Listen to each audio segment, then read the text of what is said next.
పట్ల మనం ఎలా ఉంటున్నాము, దేవుని యొక్క వాక్యము పట్ల మనం ఎలాగుంటున్నాము. ప్రతి ఒక్కరము కూడా దేవుని యొక్క వాక్యం నుండి కొన్ని విషయాలు ధ్యానిద్దాం. మొట్టమొదటిగా పరిశుద్ధ గ్రంథంలో కొరింథీయులకు రాసిన మొదటి పత్రిక 15వ అధ్యాయాన్ని మనం అందరం కూడా చూద్దాం.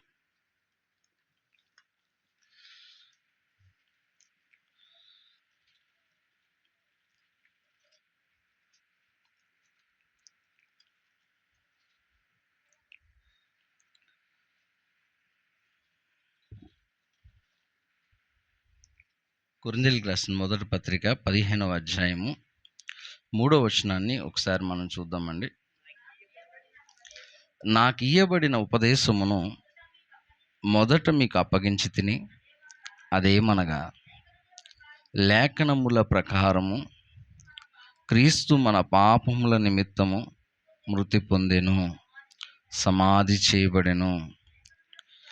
లేఖనముల ప్రకారము 3వ దినమున లేపబడెను.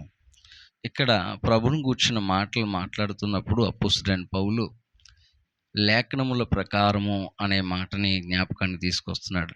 లేఖనముల ప్రకారము దేవుని యొక్క వాక్యము ప్రతి వారము దేవుని యొక్క సన్నిధానంలో మనం వింటున్నాం.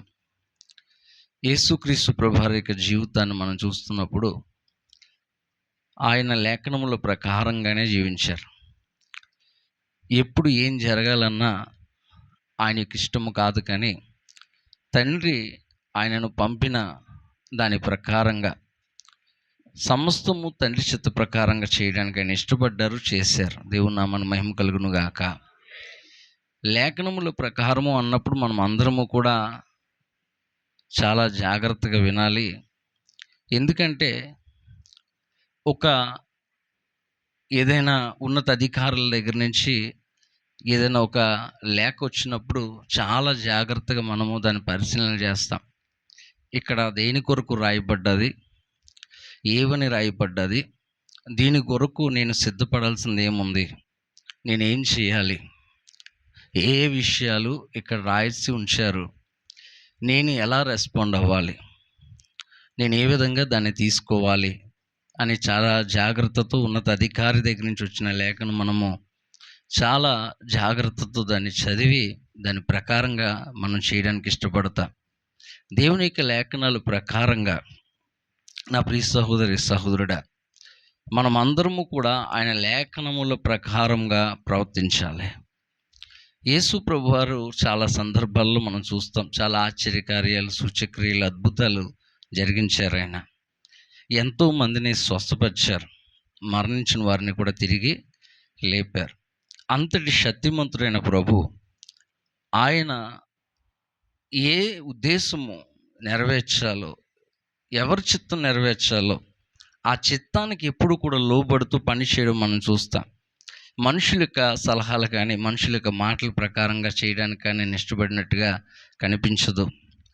దేవుని యొక్క చిత్త ప్రకారంగానే చేయాలనే ఉద్దేశంతోనే ఆయన ప్రతి పని కూడా జరిగించడం మనము చూస్తాం. ఇలాగ లేఖనముల ప్రకారం నెరవేరాల్సి ఉంది కనుక ఇది ఇలా జరగాలి అనడం మనం చూస్తాం.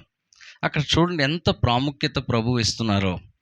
మనము కూడా దేవుని యొక్క వాక్యాన్ని వారం వారం వింటున్నాం కదా, మనము కూడా ఆ విధంగా దేవుని యొక్క వాక్యానికి ప్రాముఖ్యత ఇవ్వగలుగుతున్నామా? 5 రొట్టెలు 2 చిన్న చేపలు చేసినప్పుడు అందరూ కూడా ఆశ్చర్యపడి ఆ 5 రొట్టెలు 2 చిన్న చేపలను ఆశీర్వదించి ప్రభు 5,000 మందికి పంచిపెట్టేటట్లుగా ఆయన ఆశీర్వదించారు. మరి శిష్యుల చేతుల్లో నుండి ప్రజల చేతుల్లోనికి వెళ్తున్నప్పుడు అంత సమృద్ధిని మనం చూస్తాం. అందరికీ పంచిపెట్టగా అందరూ తృప్తిగా భుజించగా ఇంకా ఎన్ని గంపలు ఎత్తబడ్డాయి? 12 గంపలు. ఇక్కడ ఈ అద్భుతాన్ని జరిగినప్పుడు ప్రజలు అనుకుంటారు, ఈయన మనకి రాజుగా ఉంటే చాలు, ఇక మనకి కొదువ ఉండదు. ఎందుకంటే ఏమీ లేకపోయినను సమృద్ధైన ఆహారాన్ని ఇవ్వగలుగుతున్నాడు. ఇటువంటి రాజును మనం ఎప్పుడూ కూడా చూడలేదు. ఈయన మనకు రాజుగా ఉంటే చాలు, మన బాధలన్నీ కూడా తీరిపోతాయి. కానీ యేసు ప్రభు రాజుగా ఉండడానికి ఈ లోకానికి రాలేదు. సరిగ్గా మనం గుర్తించాలి. మనము కూడా దేవుని చేత వాడబడుతున్నప్పుడు, ఒక ఉన్నతమైన స్థితిలోనికి దేవుడు మనల్ని తీసుకువెళ్తున్నప్పుడు ఎట్టి పరిస్థితుల్లో మారిపోవడానికి ఛాన్సెస్ వస్తున్నా సరే మారకుండా ప్రభు వాక్యము నిమిత్తమే నిలబడాలి. Praise the Lord. హల్లెలూయా. నీవు దేవుని చేత వాడపడుతున్నప్పుడు నిన్ను ప్రజలు చాలామంది అభినందిస్తారు, పొగుడుతారు, నిన్ను మెచ్చుకుంటారు. అయినా సరే నువ్వు ఏ పని మీద ఉన్నావో ఆ పని మీద ఖచ్చితంగా నువ్వు ధ్యాస పెట్టాలి. దాని నుండి నువ్వు తొలగిపోకూడదు. అందుకని పౌలు భక్తుడు అంటాడు, నేను ఎంతమందిని నడిపించి నేను భ్రష్టుని అయిపోతానేమో అని తనంతట తాను తన శరీరాన్ని ఏం చేస్తున్నాడు, నలకొట్టుకుంటున్నాడు. ఆలోచన, ఈ భయము ప్రతి క్రైస్తవుల్లోనే ఉండాలి. సేవకుల్లోనే కాదు, క్రైస్తవుల్లో అందరిలో కూడా ఈ భయం ఉండాలి. ఇదిగో నేను దేవుని కోసం చెప్తున్నాను కదా, దేవుని కొరకు ప్రకటిస్తున్నాను కదా, మరి నా పరిస్థితి ఏంటి, నా స్థితి ఏమవుతుంది, నేను ఎంతవరకు నిలబడగలుగుతున్నాను, నేను ఎంతవరకు దేవుని యొక్క మాటల ప్రకారంగా జీవించగలుగుతున్నాను అని మనల్ని మనం పరిశీలన చేసుకుంటూ ఉండాలి. Praise the Lord. హల్లెలూయా. ప్రతి ఒక్కరు శ్రద్ధగా వింటున్నారు అనుకుంటున్నాను నేను. దేవుని నామమున మహిమ కలుగును గాక.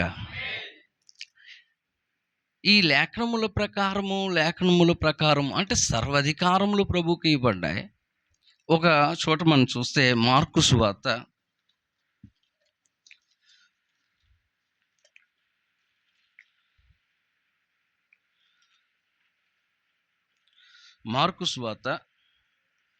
2వ అధ్యాయంలో మనం చూస్తే చూడండి, 5వ వచనం. యేసు వారి విశ్వాసము చూచి, కుమారుడా, నీ పాపములు క్షమింపబడి ఉన్నవని పక్షవాయువు గల వానితో చెప్పాను.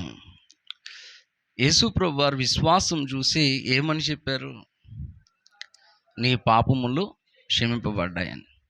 ఒకసారి ఆలోచన చేయండి. పాపములను క్షమించే అధికారము దేవునికి తప్ప ఎవరికైనా ఉంటుందా? పాపములను క్షమించే అధికారము దేవునికి తప్ప ఎవరికైనా ఉంటుందా? నేను ఎందుకు కొన్ని ఉదాహరణలు వాడుతున్నానంటే కాస్తంత వాక్యం మరింతగా అర్థమవుతుందనే ఉద్దేశంతో.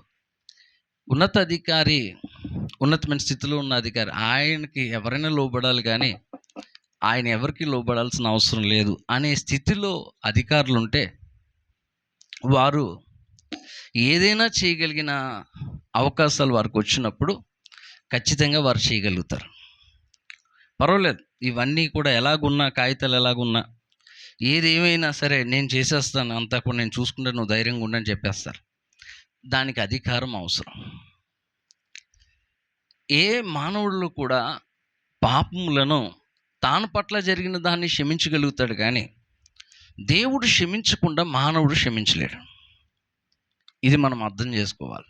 ఉదాహరణకు మన పిల్లలు, దేవుళ్ళు ఎదుగుతున్న పిల్లలే తప్పుడడుగులు వేస్తున్నప్పుడు తండ్రిగా మనం క్షమించేస్తామేమో, దేవుడు క్షమించకపోతే మనం క్షమించిన ఉపయోగము లేదు. మన పట్ల వారు తప్పుగా ప్రవర్తిస్తే మనం క్షమించడం వరకు వర్తిస్తుంది కానీ ఎట్టి పరిస్థితుల్లో దేవుని పట్ల వారు విరోధంగా ప్రవర్తించినప్పుడు మనుషులుగా మనం కన్నాం కదా అని మనం ప్రేమ జాలు చూపించి మనం క్షమించినంతట్లో వారు క్షమింపబడరు. ఈ విషయాన్ని గుర్తుపెట్టుకోవాలి. యేసు ప్రభు వారికి అధికారం ఉంది, పాపములను క్షమించే అధికారము. అయినను చూడండి, క్షమించే అధికారం నాకు ఉంది కదా, ఏం చేసినా పర్వాలేదే అన్నట్టుగా ప్రభు ప్రవర్తించలేదు. క్షమించేవాడిగా నేను ఉన్నాను కదా, ఇక ఏ విధంగా ఏ పాపమైనా చేయొచ్చు, నేను క్షమిస్తున్నాను గనుక అన్నట్లుగా ప్రభు ఇష్టపడలేదు. ఇది మనం గుర్తుపెట్టి, ఇక మీదట పాపము మరి ఎక్కువ కీడు నీకు జరగకుండానట్లు పాపము వినాలి. ఇక్కడ అర్థం చేసుకో, నేను క్షమించేస్తున్నాను కాబట్టి నువ్వు చేసుకుంటూ వెళ్ళిపో అని చెప్పలేదు ఆయన. ఆయనలో పాపం ఉంటే ప్రభువుని నమ్ముకుంటే మనకు ఉపయోగం ఉండేది కాదు. యేసులో పాపము లేదు గనుక మన పాపములు క్షమింపబడుతున్నాయి. Praise the Lord. హల్లెలూయా. యేసులో మనం నమ్ముకున్న ప్రభువులో పాపము లేదు గనుక మన పాపములు క్షమింపబడుతున్నాయి. ఆయనలో పాపం ఉంటే మన పాపములు క్షమింపబడేవి కావు. ఆయన ఏ విషయంలో అయినా దేవుని నమ్ముకున్న మనము రాజీ పడుతున్నట్టుగా ప్రభు ఏ విషయంలో అయినా సరే రాజీ పడుంటే మన పాపములు క్షమింపబడేవి కావు. ఎక్కడ ఆయన కాంప్రమైజ్ అవ్వలేదు. తండ్రి చిత్త ప్రకారంగా చేయడానికి ఇష్టపడ్డాడు. గాడిద మీద ఎక్కి ఊరేగించేటప్పుడు ఆ సమయంలో కూడా అసలు ఆయనున్న స్థితిలో ఆయనకున్న ఫాలోయింగ్ మనం చూస్తే, ఆయనను ప్రజలు వెంబడిస్తున్న విధానాన్ని మనం చూస్తే మొత్తం సెట్టింగ్స్ అంతా మార్చేస్తాం. గాడిద కాదు ప్రభువా, నీవేంటి, నీ రేంజ్ ఏంటి ప్రభువా, గాడిద మీద చీపుగా ఉంటుంది ప్రభువా, ఇప్పుడు మన టైం ఇది గనుక ఈ సమయంలో గాడిద కాదు కానీ మంచి గుర్రాలు పెడదాం, రథాలు, రాజు వస్తున్నట్టుగానే రావాలి.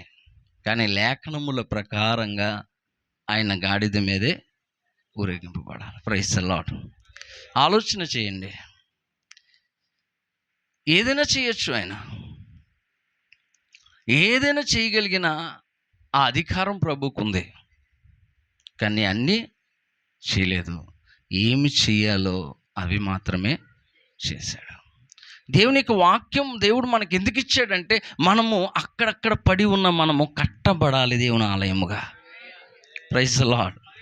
ఈ భూమి మీద ఎంతగా ఎక్కడెక్కడ ఏ మెటీరియల్ ఉన్నా ఒక గృహముగా నిర్మింపబడుతుందంటే వాటన్నిటిని ఒక చోట సమకూర్చి ఏమండి చక్కగా కడుతున్నారు కనుకే కట్టబడుతుంది. అదే విధముగా దేవునికి వాక్యము చేత పడి ఉన్న స్థితిలో మనం ఉండకూడదు, వాక్యము చేత కట్టబడాలి. అందుకనే వాక్యం. అలా కట్టబడకపోతే నీకు ఎప్పటికీ విలువ లేదు.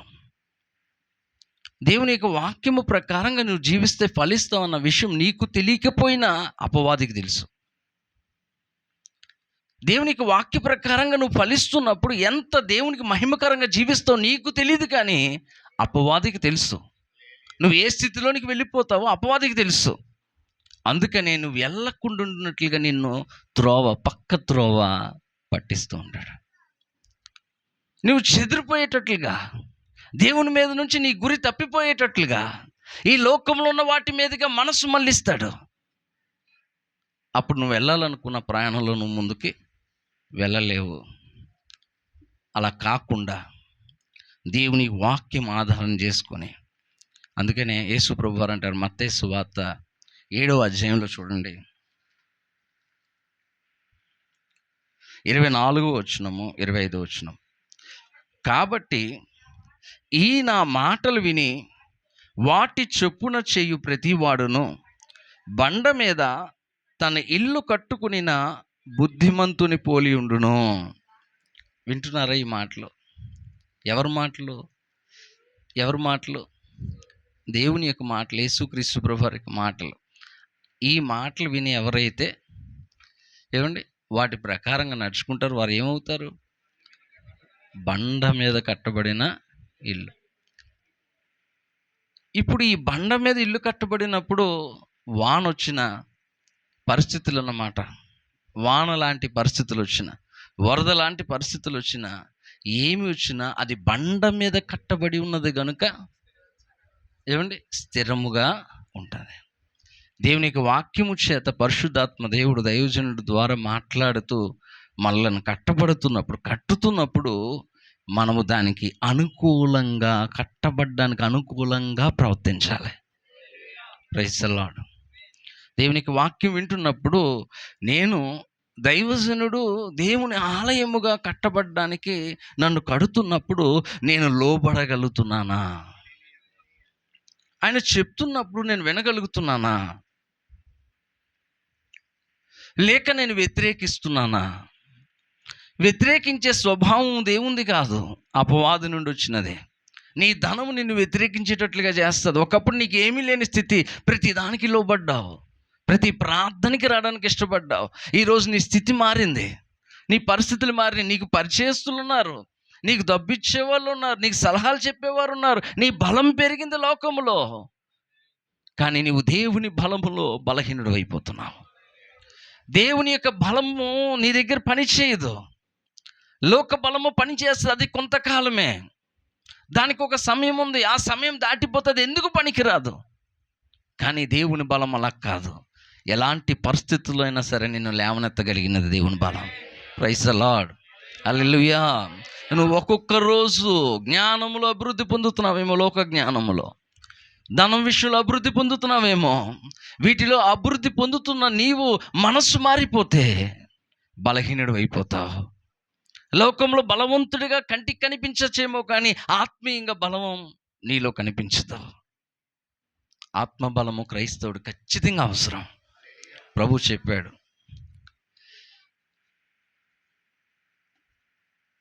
మీరు పరిశుద్ధాత్మ వాగ్దానము, తండ్రి చేత వాగ్దానము చేయబడిన దాన్ని మీరు స్వతంత్రించుకోవాలి, దాన్ని పొందుకునేదాకా మీరు విడిచిపెట్టి వెళ్ళొద్దని చెప్పాడు కదా.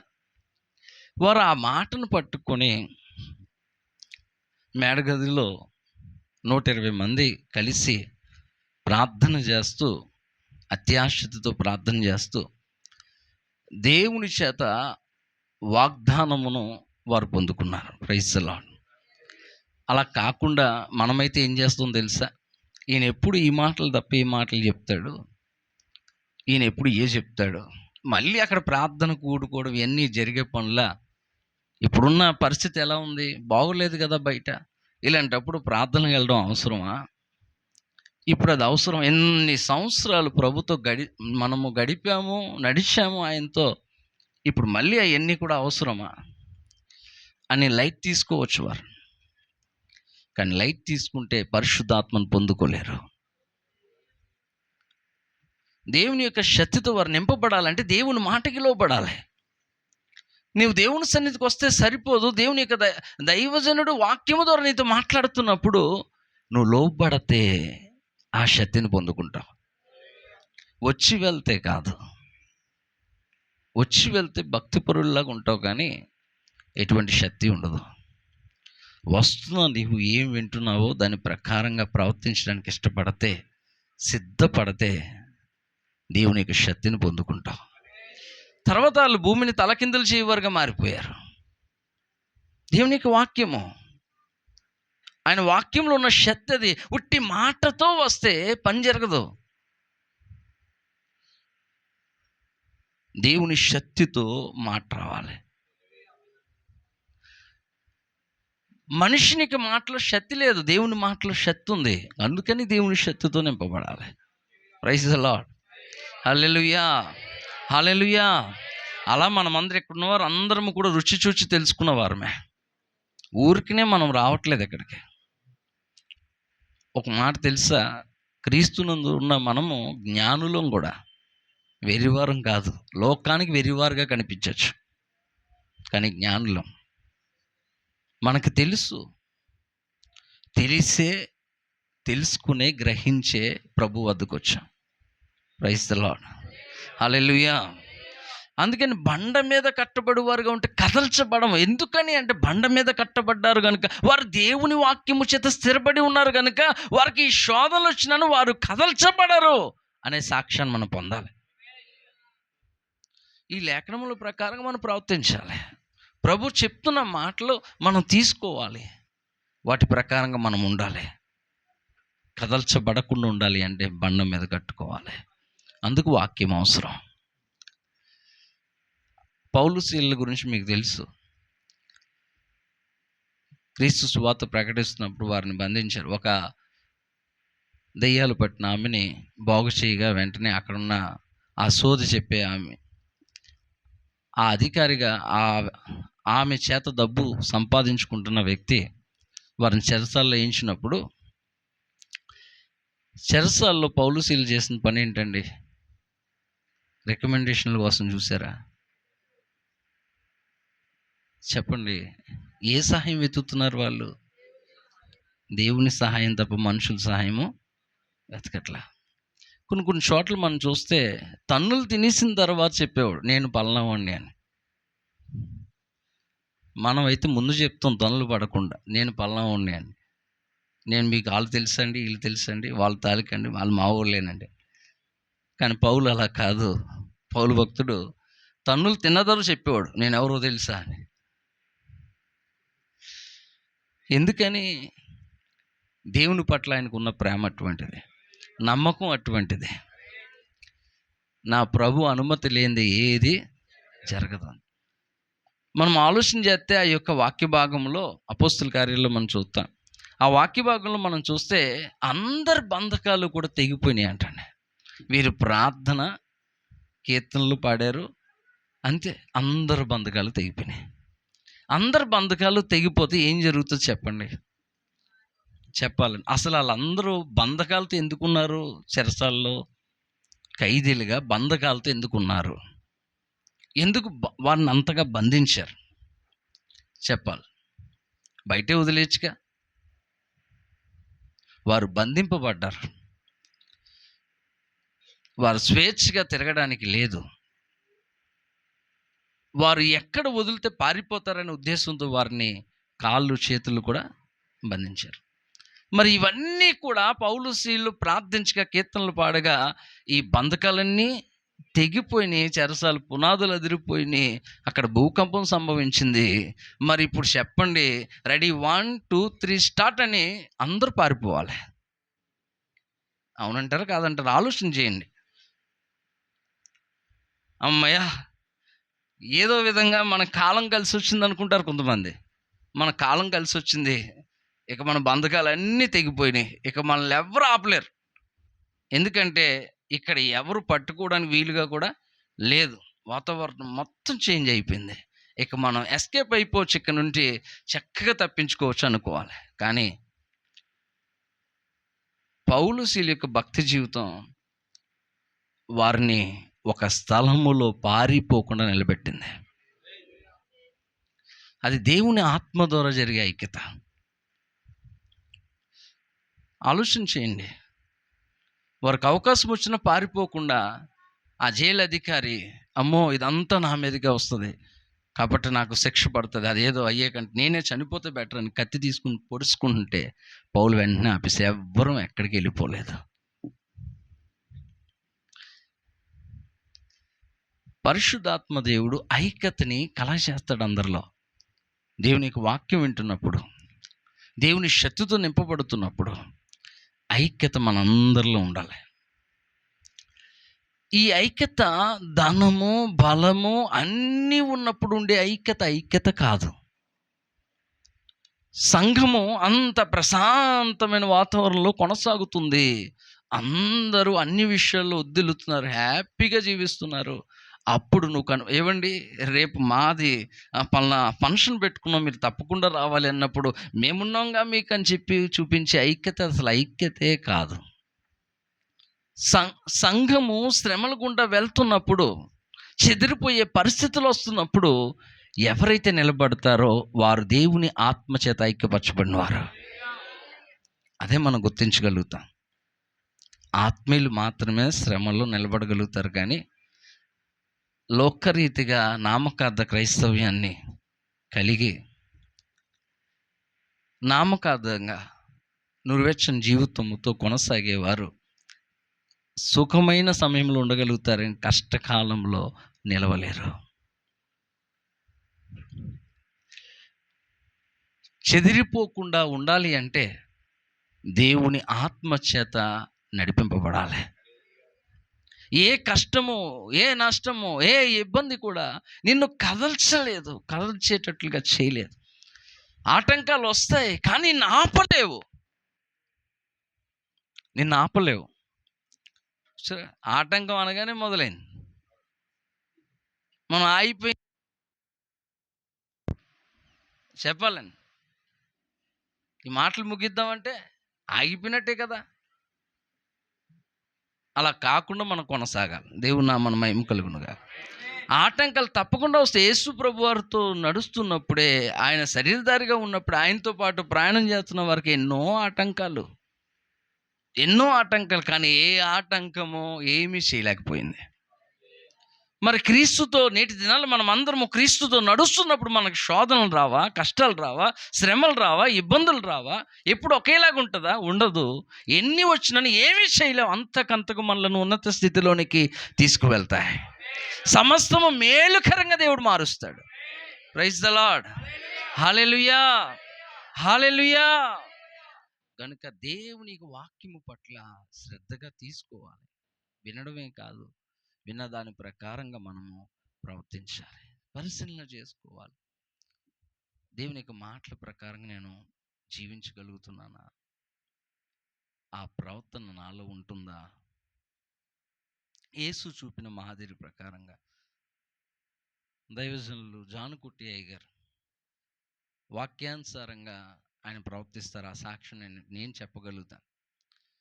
ఒక ఏరియాలో ఉంటున్న వ్యక్తులు, ఏవండి ఇక్కడ పలానా వాళ్ళు మాకు అడ్రస్ తెలియట్లేదు, వారు ఎక్కడుంటారండి అంటే ఖచ్చితంగా మనం చెప్పగలుగుతాం, మనం ఒకే ఏరియాలో ఉంటే.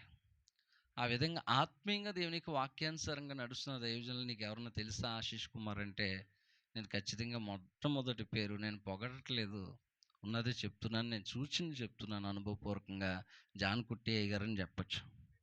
గట్టిగా చెప్పలు కూడా దేవుని నామని మైనపరుద్దాం. అంతటి మంచి సేవకుని దైవజనుని దేవుడు మనకి ఇచ్చినందుకు బెగ్గరగా దేవుని స్తోత్రాలు చెప్దాం. హల్లెలూయా, హల్లెలూయా. వాక్యానికి దగ్గరగా జీవిస్తారు ఆయన. ఏది చేయాలన్నా వాక్యానుసారమా కాదా అని ఖచ్చితంగా వాళ్ళని అడుగుదామా వీళ్ళని అడుగుదామా కాదు, ఇది వాక్యానుసారమా కాదా, దాని ప్రకారంగా చేయడానికి ఇష్టపడతారు. నేను చాలా విషయాలు నేర్చుకున్నాను దైవజనులు జాన్కుట్టి అయ్య గారి దగ్గర.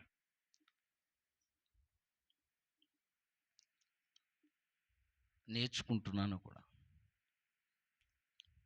దేవుని యొక్క వాక్యము చాలా బలమైనది, శక్తి కలిగినది. దాని ప్రకారంగా మనము ప్రవర్తించడానికి వాక్యము వినాలి, చదవాలి, శ్రద్ధ వహించాలి. ఆయన ఏదైనా చేయొచ్చు ప్రభు, కానీ చేయలేదు, లేఖనముల ప్రకారంగా చేశాడు. ఇప్పుడు ఏం జరగాలన్నా లేఖనముల ప్రకారంగా ఆయన మృతి పొందాడు, లేఖనముల ప్రకారంగా సమాధి చేయబడ్డాడు, లేఖనముల ప్రకారంగా 3వ దినమున తిరిగి లేపబడ్డాడు. ఆలోచించండి, విషయాన్ని ఆలోచించండి. మరి ఈ విధంగా ప్రభు చేసినప్పుడు, లేఖనముల పట్ల అంత శ్రద్ధ దేవుడు వహించినప్పుడు, మనము వాక్యానుసారంగా కాకుండా ఎలా రక్షింపబడతాం? వాక్యాన్ని పెడచెవున పెట్టేస్తే ఎలా రక్షింపబడతాం? ప్రభు ఎక్కడ కూడా నన్ను నమ్ముకున్న ప్రజలారా, మీరు ఎలాగైనా జీవించండి, నేను క్షమించేవాడిగా ఉన్నాను గనుక నేను ఆ సమయానికి క్షమించేస్తాను, ఎవరి అకౌంట్లో ఎటువంటి పాపాలు ఉండకుండా నేను చూసుకుంటాను అని ప్రభు చెప్పాడా? అలా ఒక్క లేఖనమైనా మనకు చెప్పినట్లయితే మనం ఆ విధంగా ఉండొచ్చు. పాపాన్ని విడిచిపెట్టాల్సిన పని లేదు. అప్పుడు నీకు ఏ పాపం అయితే సుఖాన్ని ఇస్తుందో ఆ పాపంలో నువ్వు కొనసాగచ్చు. ఏ పాపాన్ని నువ్వు విడిచిపెట్టి, ఏ బలహీనత, ఏ వ్యసనాన్ని విడిచిపెట్టి నువ్వు ఉండలేకపోతున్నావో ఆ వ్యసనంతో నువ్వు చిరకాలం ఉండొచ్చు. కానీ ప్రభు చెప్తున్న మాట ఏంటో తెలుసా? ఎట్టి పరిస్థితుల్లో నువ్వు పాపంతోనే ఉంటే ఆ పాపం ద్వారా నరకానికి వెళ్తావు, కానీ దేవుని రాజ్యంలోనికి ప్రవేశించలేవు. ఇది గుర్తెరగాలి. వాక్యము పట్ల దేవుడు అంత జాగ్రత్త వహించినప్పుడు, ఏదో మాటలేలే అనేసేలే, ఏదో మాటలేలే రాయబడ్డాలే అనుకున్నట్టుగా కాకుండా, వాటి ప్రకారంగా ప్రతి విషయంలో కూడా ఆయన జరిగిస్తూ వచ్చినప్పుడు మనము కూడా దాని ప్రకారంగా జరిగించాలి. వాక్యము ప్రకారంగా మనము కూడా అన్ని విషయాల్లో లోబడాలి. దేవుని వాక్యం ఏం చెప్పుచున్నది? వాక్యానుసారంగా మాట్లాడుకోవాలి, వాక్యానుసారంగా ప్రవర్తించాలి, వాక్యానుసారంగా ఆలోచన చేయాలి. ప్రైజ్ ది లార్డ్, హల్లెలూయా. ఒకసారి వెంటనే మీరు కూడా 3 మాటలు చెప్పండి. అదే, ఇల్లు లేని వారికి కొత్తగా మేము అధికారంలోకి వచ్చిన తర్వాత మీకు ఒక డబుల్ బెడ్రూమ్ ఫ్లాట్లు ఇస్తున్నాము, మీరు ఆధార్ కార్డు, రేషన్ కార్డు, 3 ఫోటోలు అని ఒక్కసారి చెప్తే చాలు, అలా ముద్ర పడిపోతాయి. ఎందుకంటే అవసరం, దాని మీద మన అవసరం, అదే మనకు అది అవసరం అనుకోండి, చాలా శ్రద్ధ వహిస్తాం. దేవుని మాటలు అంతకంటే అవసరం. హల్లెలూయా. నీకు అన్ని సెన్షన్ చేసిన తర్వాత పేరు మారిపోవచ్చు అక్కడ. అప్పుడు హృదయం అంతా సంతోషం కాస్త కలవరంగా మారిపోతుంది. అందరికీ ఇచ్చారు, నాకే ఇవ్వలేదని ఇక సొనుగుడు కూడా నీలో మొదలవుతుంది. అందుకని దేవుని ఆశీర్వాదం లేకుండా ఏది కూడా నువ్వు అనుభవించలేవు. నీవిస్తేనే ఏదైనా, అంతే. దేవుడు ఇవ్వకుండా మనం ఏమీ అనుభవించలేం. ఏదేదో చేసేద్దాం అనుకుంటాం. దేవుడు ఎలా అయినా మనల్ని పరీక్షించగలడు. ఎలాగైనా ఆయన చేయగలిగిన సామర్థ్యత ప్రభువుకు ఉంది. అందుకని అది గుర్తెరగాలి. వాక్యానుసారంగా మాట్లాడాలి, వాక్యానుసారంగా ప్రవర్తించాలి, వాక్యానుసారంగా ఆలోచన చేయాలి. ఎలా పడితే ఆలోచిస్తే సంఘం కాదు. ఎలా పడితే అలా మాట్లాడితే సంఘం కాదు. ఎలా పడితే అలా ప్రవర్తిస్తే సంఘం కాదు. మనకి వాక్యము దేవుడు చెప్పాలి, ఇచ్చాడు. ఆ వాక్యానికి కట్టబడి ఉంటే ఆ విలువను అనుభవించగలుగుతావు. ఆ వాక్యము నిన్ను కదల్చబడకుండా స్థిరపరుస్తుంది. ఎఫెసీయులకు రాసిన పత్రికలో కూడా మనం చూస్తాం.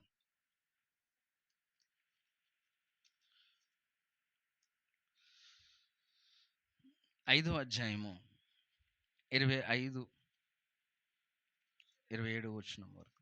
పురుషులారా, మీరును మీ భార్యలను ప్రేమించుడి.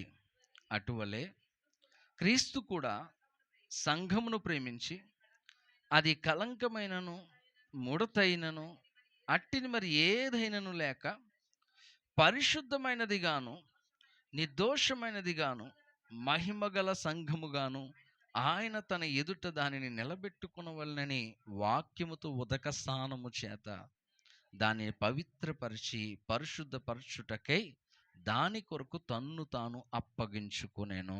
Praise the Lord. వింటున్నామండి.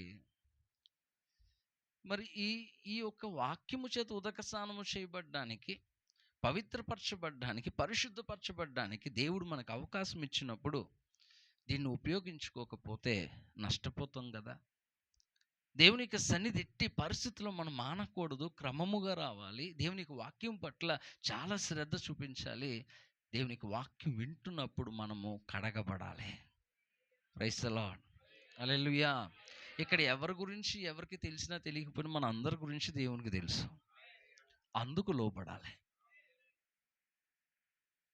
నా గురించే చెప్తున్నారు దైవజనుడు అని, నీ గురించే చెప్తున్నారు అని అనుకుంటే, ఒకవేళ నీ గురించే చెప్పాలని దైవజనుడు చెప్తే ఉపయోగం లేదు. కానీ ఎందుకో తెలుసా, మనుషుల యొక్క ప్రయత్నాలు ఎట్టి పరిస్థితుల్లో ఫలించవు.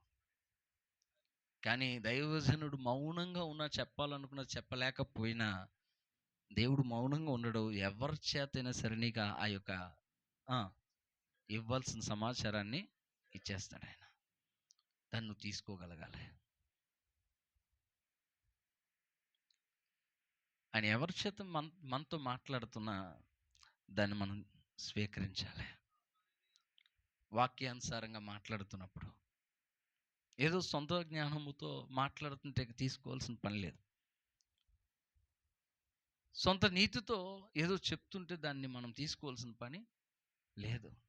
ఎందుకంటే మన నీతి దేవుని దృష్టిలో మురికి గుడ్డ వంటిది. దేవునికి వాక్యము విషయములో మాట్లాడుతుంటే, వాక్యముతో మాట్లాడుతుంటే ఖచ్చితంగా మనము తల వంచాలి. ఎందుకంటే మనందరికీ క్రీస్తు శిరస్సు అయి ఉన్నాడు. శిరస్సు మాట శరీరము వెంటనే వినాలి. అవునండి. ఈ చేతి మీద దోమ వాళ్తుందంటే మనకి ఎక్కడి నుంచి వస్తుంది సిగ్నల్ చెప్పాలి. మీరు ఎప్పుడైనా గమనించారా? పక్షపాతం వచ్చిన వాళ్ళకి బ్రెయిన్లో ఏదైనా నరం చిట్లిపోయినప్పుడు బ్లడ్ అంతా కూడా అక్కడ క్లాట్ అవ్వడము, అప్పుడు వెంటనే వారికి చెయ్యో కాలో పడిపోవడం మనం చూస్తాం. మూతి ఇలా వంకర అయిపోయి చాలా ఇబ్బంది పడుతూ ఉంటారు. ఇప్పుడు ఆ పక్షవాతము చేత పడి ఉన్న చెయ్య కాలు విషయంలో మనం చూస్తే, చీమ కాదు కదా, ఈగ కాదు కదా, దోమ కాదు కదా, తేలు కాదు కదా, ఏం వచ్చినా వాళ్ళు రక్షించుకునే పరిస్థితి ఉండదు. ఎందుకంటే వారికి ఏమీ తెలియదు. ఆ సెక్షన్ అంతా అవుట్. శిరస్సు క్రీస్తు ఉన్నప్పుడు నీలోకి ఎంటర్ పాపాన్ని కూడా ఆయన వెంటనే నీకు బయలుపరుస్తాడు. ఇదిగో పలానా ద్వారా నీ యొక్క లోనికి, నీ హృదయంలోనికి పాపం ప్రవేశిస్తుంది, నువ్వు దాన్ని ఎట్టి పరిస్థితుల్లోనికి అంగీకరించొద్దు.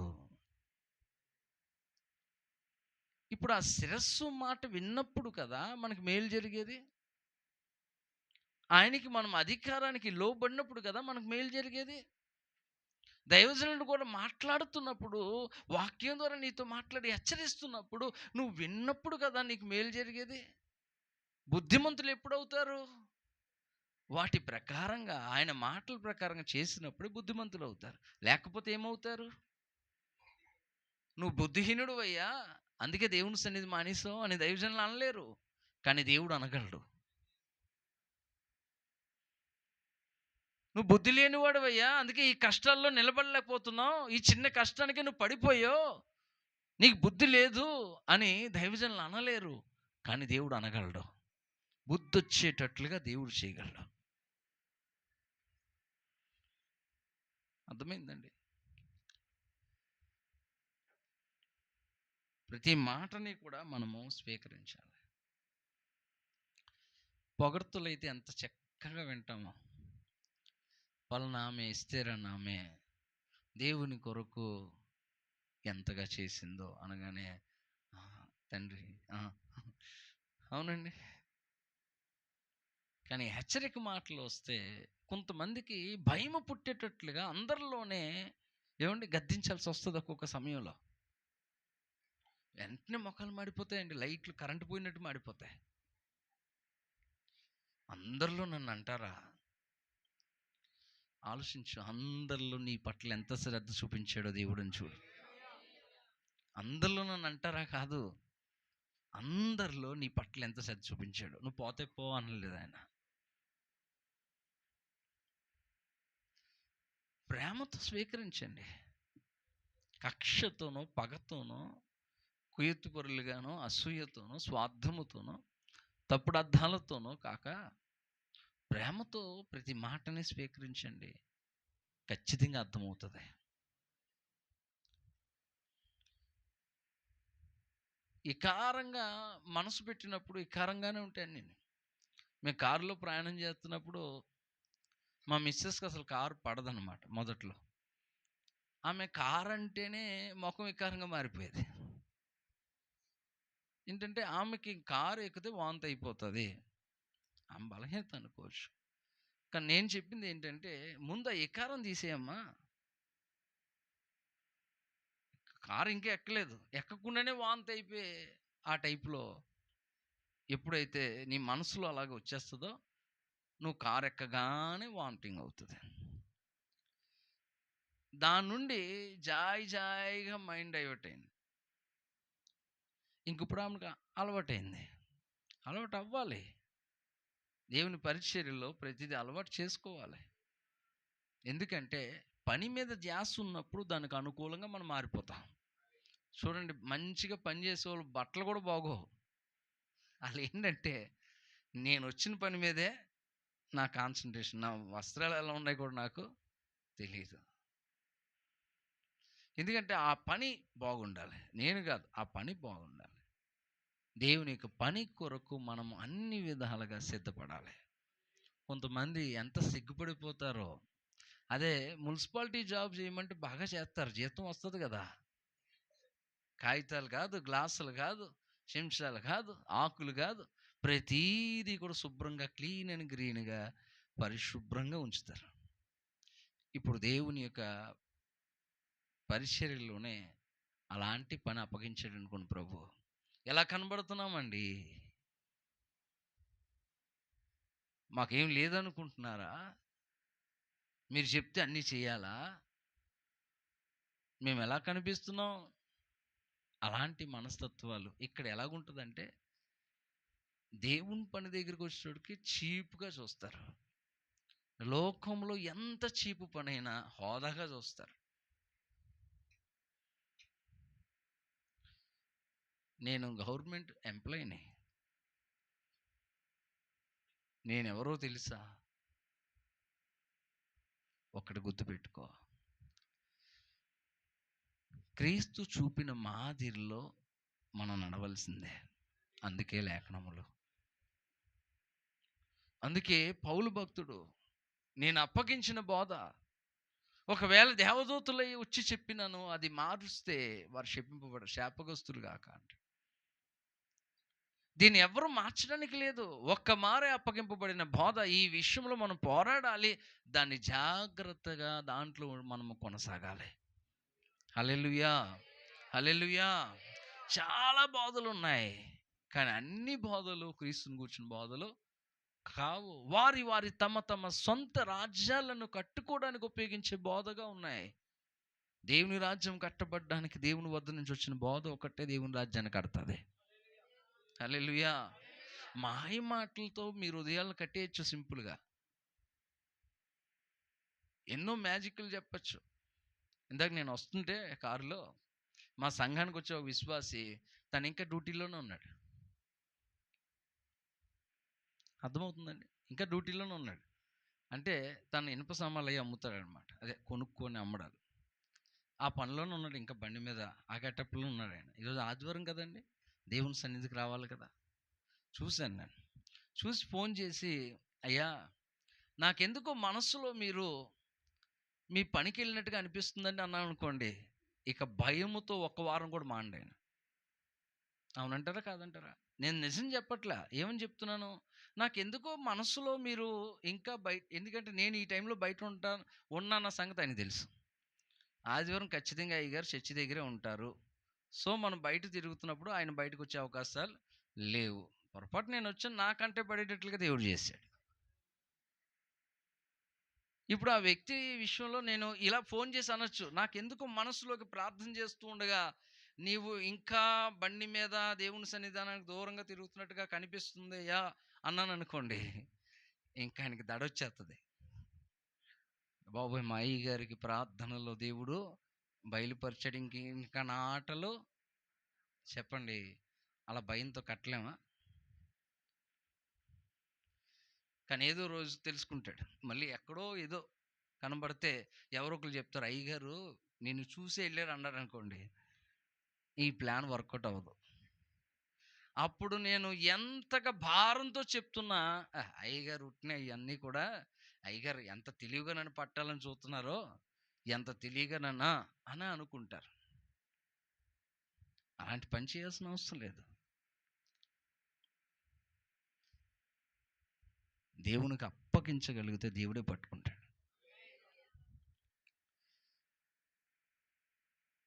విప్పబడిన దాన్ని మనం కట్టేసుకోకూడదు. కట్టబడి ఉన్న గాడిదని విప్పుకొని రమ్మన్నారు కదా, తీసుకొచ్చి వాళ్ళ ఇంటి దగ్గరే కట్టేసుకున్నారు అనుకోండి, దాని బ్రతుకు అక్కడ ఒకటే ఇక్కడ. మీలో ఎవ్వరూ కూడా అలా కట్టబడి ఉండడానికి రాలేదు దేవుని దగ్గరికి, విప్పబడి దేవుని కొరకు జీవించడానికి వచ్చారు. మీరు దేవునికి కావాలి. Praise the Lord, hallelujah. అందుకని మా ఆయన గారు రావద్దంటున్నారండి ప్రార్థనకి. మా భార్య ఇంకో సంఘానికి వెళ్ళిపోదాం అంటుందండి, అక్కడైతే మనకి ఏమీ జరగవు. ఏంటి జరగవు? మన ఆశల్లాగే మిగిలి ఎన్ని సంఘాలలో ఆశలు కోరికలు తీర్చుకుంటున్నారు, వారికి నచ్చినట్లుగా ఉంటున్నారు దేవుని పేరు చెప్పి. మనం అలా చేయలేమా? ఆ సంఘాల్లో ఇవన్నీ జరుగుతున్నప్పుడు మన సంఘంలో ఎందుకు జరగకూడదు? ఏ కార్యక్రమాలు కూడా క్రీస్తు ఎదుట నేను నిలబెట్టలేవు. వాక్యానుసారంగా నువ్వు బ్రతుకుతేనే క్రీస్తు ఎదుట నిలబడగలుగుతావు. ఫంక్షన్లు, కార్యక్రమాలు ఇవేవి నువ్వు ఎంత ధనము, నీ కలిగి ఉన్న ధనం అంతటిని ధారపోసి అప్పులు పాలైపోయి నువ్వు అప్పులు చేసి కూడా కార్యక్రమాలు చేసినా ఏమండి, క్రీస్తు ఎదుట నువ్వు నిలబడలేవు. అది నీ ఘనత కోసం, నీ మహిమ కోసం నువ్వు చేస్తున్న పనులే, కానీ అందులో దేవునికి మహిమ ఏమీ లేదు. ఎంత బాగా చేశారో అనే మాట కోసం ఎంత ఖర్చు పెట్టేస్తున్నావో. నువ్వు జ్ఞానవంతుడు అయితే ఆ ఆలోచన తీసివేసుకుంటావు, వాక్యానుసారంగా ఆలోచించడం మొదలు పెడతావు. Praise the Lord. మనం ఎలా అయినా జీవించవచ్చు, మనల్ని ఎవరు కట్టేయలేదు. నోటుకు వచ్చినట్టుగా మాట్లాడేయచ్చు, కన్ను చూడగలిగే విధంగా కన్నుతో చూడొచ్చు, వినగలిగే విధంగా చెవులతో వినొచ్చు. కానీ దేవుని వాక్యం చేత పరిశుద్ధపరచబడకపోతే పాపాత్ముడిగా మిగిలిపోతావు. వాక్యము చేత నువ్వు కడగబడాలి. అందుకనే నా నేత్రములను పరిశుద్ధపరచు ప్రభువా, నా చెవులను పరిశుద్ధపరచు ప్రభువా, నా హృదయమును పరిశుద్ధపరచు ప్రభువా. కొంతమందికి చెవులు బాగుంటాయి, అన్నీ వినరండి వాళ్ళు. సినిమాలు కానీ, సీరియల్ కానీ, ఆ మాటలు, ఈ మాటలు అసలు ఏమి వినరండి. తప్పుడు మాటలు అంటే వాళ్ళకి అస్సలు కిట్టదండి, పడదండి. కానీ చూపు మాత్రం బాగోదు. మానలేని కనులు. అందుకని చూపు పరిశుద్ధపరచు ప్రభువా అని అడగాలి. కొంతమంది చూపు బాగుంటుందండి, చక్కగా మంచి వింటారు, మంచి మాట్లాడతారు, కానీ హృదయం బాగోదు. హృదయమును పరిశుద్ధపరచు ప్రభువా అని అడగాలి. ఇలా అడిగినప్పుడు దేవుడు తప్పకుండా నీకు సహాయం చేయడానికి సిద్ధంగా ఉన్నాడు. ఆయన పోలికలోనికి మారాలి మారాలి అని ప్రభు కోరుకుంటున్నాడు. నువ్వు అనుక్షణం నేను క్రీస్తు స్వారూప్యంలోనికి మార్చబడాలి, ఆయనలో ఉన్న పరిశుద్ధత నాలో ఉండాలి. హల్లెలూయా. ఆ పరిశుద్ధత నాకు కలగచే ప్రభువా, శుద్ధాహృదయమీ ప్రభువా, నన్ను అణువణువున నన్ను శుద్ధపరచండి, పరిశుద్ధపరచండి, నన్ను శుద్ధి చేయండి ప్రభువా. నేను ప్రతి దానికి కూడా శిరస్సు వంచి నీ చిత్తానికి లోపడతానయ్యా. అలా ఎవరైతే ప్రభు మాటల ద్వారా కట్టబడతారో, దేవుని యొక్క మాటల ద్వారా ఆయన వైపు త్రిప్పబడతారో వారు ధన్యులన్నమాట. ఎలా బ్రతికిసినా కన్ను మూస్తే 2 స్థలాలు ఉన్నాయి, ఒకటి నరకము, ఒకటి పరలోక రాజ్యము. దేవుని రాజ్యంలోకి ప్రవేశించాలంటే ఖచ్చితంగా యేసు రక్తముతో పాపములు కడగబడాలి, యేసును సొంత రక్షకుడికి అంగీకరించాలి. ఆయన ద్వారా మాత్రమే మోక్షం మనకు వస్తుంది. దేవునికి లేఖనముల ప్రకారము నమ్మి బాప్తిసం పొందువాడు రక్షింపబడతారు, నమ్మని వానికి శిక్ష విధింపబడతారు. మీరు ఒక్కసారి కొరింథీయులకు రాసిన పత్రిక చూడండి, 6వ అధ్యాయము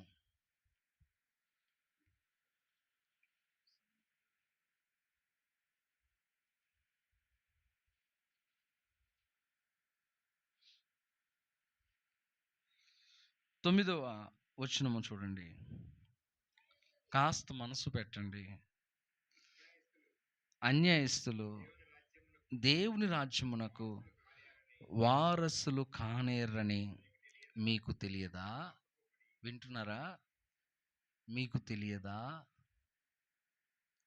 ఇక్కడ ఎంతమందికి తెలియదు? నాకు తెలియదండి అన్నవారు ఎవరున్నారా? చూసారా? ఖచ్చితంగా తెలుసు మనకి. నేను చేయకూడని పనులు చేస్తూ దేవుని రాజ్యంలోకి ప్రవేశించలేను. అవి మానుకుంటేనే ప్రవేశించగలుగుతాను.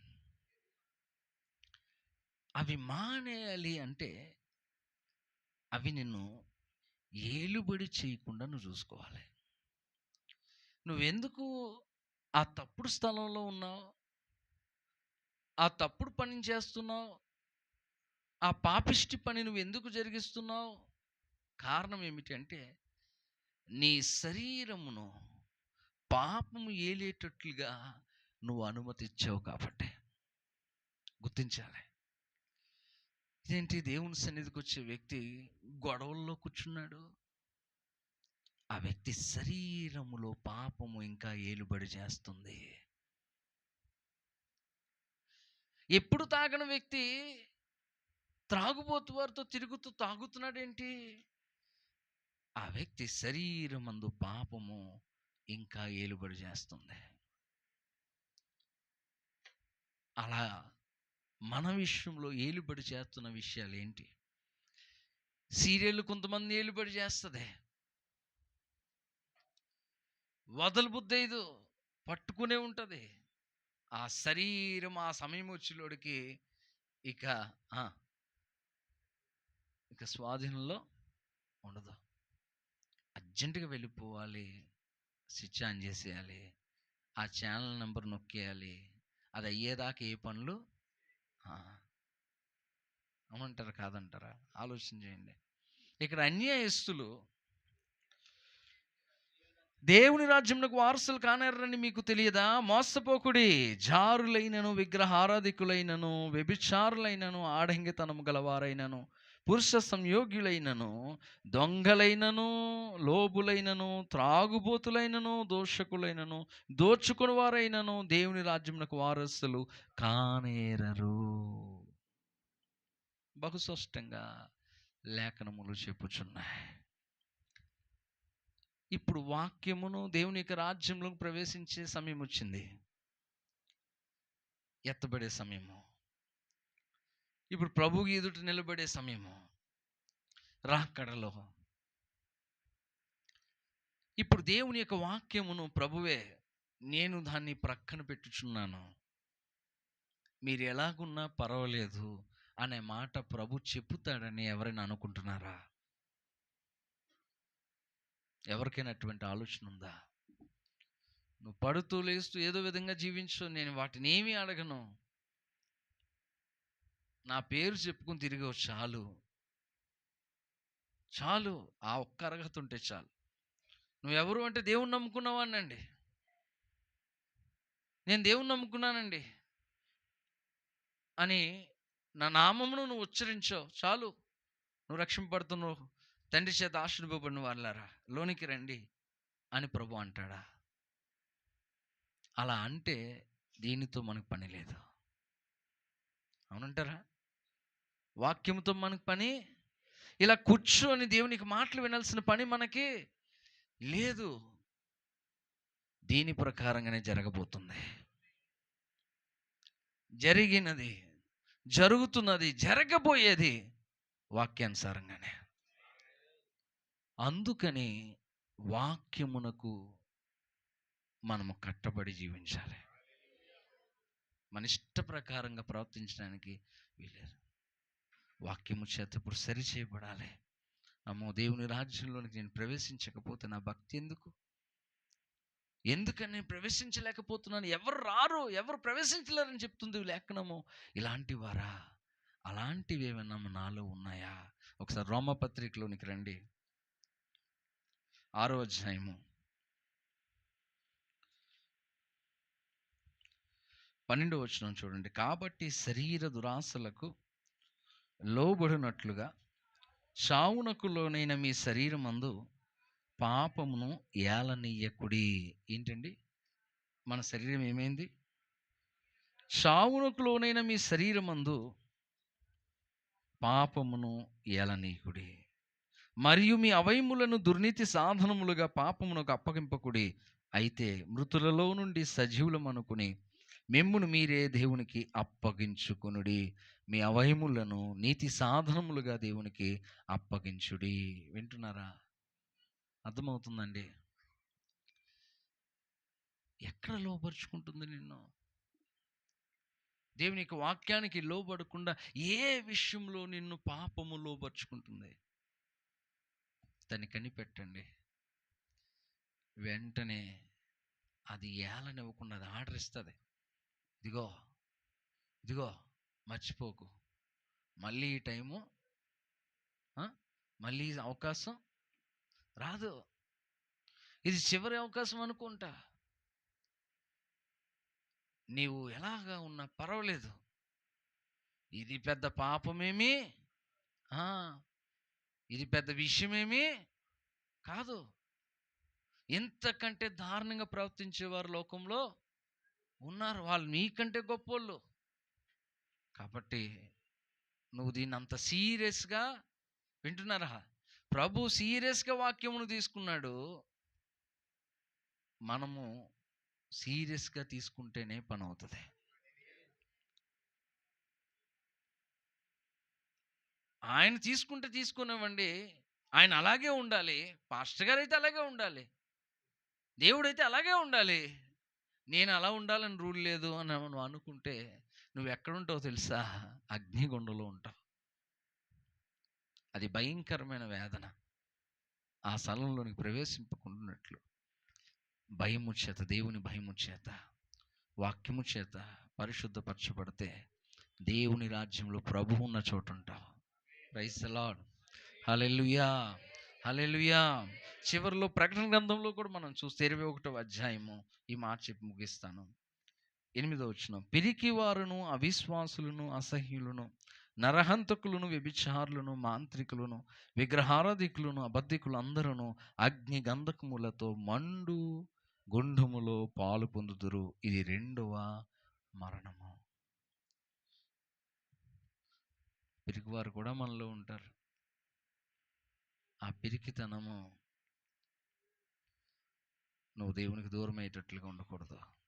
భయం, అమ్మో నాన్నోళ్ళందరూ వదిలేస్తారేమో, అమ్మో నేను ఇలాగ ఉంటే దేవుని కొరకు నా పరిస్థితి ఏంటి, రేపన్న రోజున ఏంటి. ఇది కూడా పిరికితనమే. దేవుని కొరకు నువ్వు ధైర్యంగా కొనసాగాలి, కానీ పిరికాత్మ నీలో పనిచేయకూడదు. దేవుడు ధైర్యం ఆత్మనిచ్చాడు కనుక ధైర్యంగా మనం ప్రార్థించాలి. పిరికితనము పని చేయకూడదు. నువ్వు అల్లిపోకూడదు. దేవుని కొరకు ధైర్యంగా జీవించాలి. ఎప్పుడు ధైర్యం వస్తుందో తెలుసా? చివరి మాట, చావైనా బ్రతికైనా నీతోనే ప్రభువా అన్నప్పుడు నీ ధైర్యం వచ్చేస్తుంది. నువ్వు లేకుండా నేను బ్రతకలేను అనే మనసు నీకు వచ్చినప్పుడు ధైర్యం వచ్చేస్తుంది. ఆ మనసు నీకు రానంతసేపు నీకు ధైర్యం ఉండదు. భయమే. భయముతో బ్రతకొద్దు. దేవునికి మాటలు విని ధైర్యంగా ప్రభు కొరకు జీవిద్దాం. భక్తి జీవితంలో మన ఇష్ట ప్రకారంగా భక్తి చేయొద్దు. వాక్యానుసారంగా దేవునికి వాక్యము వింటూ వాటి ప్రకారంగా ప్రవర్తిస్తూ దేవునికి రాజ్యంలోనికి ప్రవేశిద్దాం. దేవుడి కొద్ది మాటలు దీవించునుగాక. మనలను 30దంతులుగాను 60దంతులుగాను 100 ఆశీర్వదించునుగాక. ఆమేన్.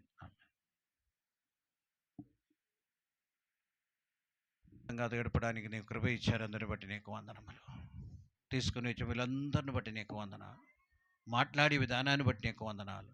ప్రభువా, ప్రతి అడుగున నీ వాక్యము, ప్రైసలో ఎటు తిరిగిన నీ వాక్యము, ప్రభువా స్తోత్రము, వాక్యములో కట్టబడి నీ మాట ప్రకారం మేము జీవితం కట్టుకుని ముందుకు సాగే క్రమాన్ని గ్రహించమని, ముఖ్యంగా ఈ దినాల్లో జరుగుతున్న ఉపవాసం కూడికి ప్రతి కుటుంబానికి ఆశీర్వాదం అవటం కృపను గ్రహించమని ప్రార్థిస్తున్నాం. దీవించండి, ఆశీర్వదించండి, సహాయం చేయండి.